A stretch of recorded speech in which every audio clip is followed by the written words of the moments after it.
August 7. Read Exodus 2, verses 1 until 10. And the child grew, and she brought him to Pharaoh's daughter, and he became her son.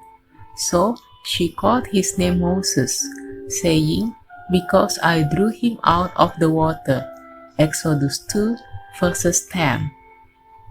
From one anxiety to another anxiety, perhaps you are trapped in difficult circumstances that make your steps heavy, since you feel that everything is going wrong. On one side, you decide to hold on to His truth, but on the other side, fear ensnares you and makes you want to step back, even though your heart is burning to do His word.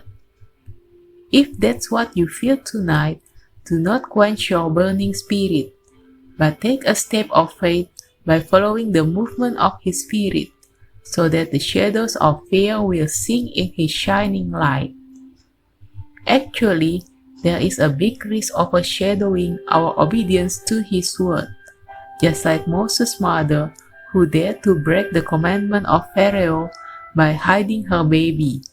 She kept trying to save him by putting him in an ark of bulrushes, and finally, Moses was found by Pharaoh's daughter in the Nile River, marking the end of her boldness.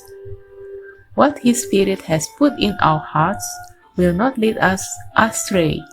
So, during our times of waiting, we will remain enthusiastic to face our days until His work of salvation is fulfilled.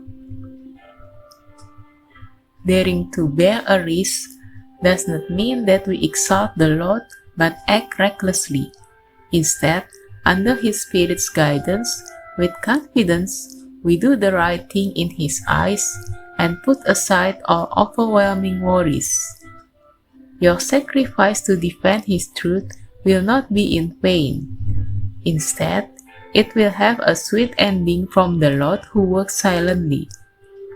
Believe that in times of difficulty, He will not leave you alone in great confusion and fear, but He will give you wisdom, so that in your affliction, you know what you should do and you do not doubt that He is with you. May His peace flow into your heart tonight, so that this period of uncertainty will not lead you into deep darkness, which would cause despair. Instead, it will strengthen your faith that through this storm of life, God wants to show Himself as the mighty Lord who has great compassion for you and is faithful in His ways. Our patience to wait for His help surely will not make us tremble in any circumstances.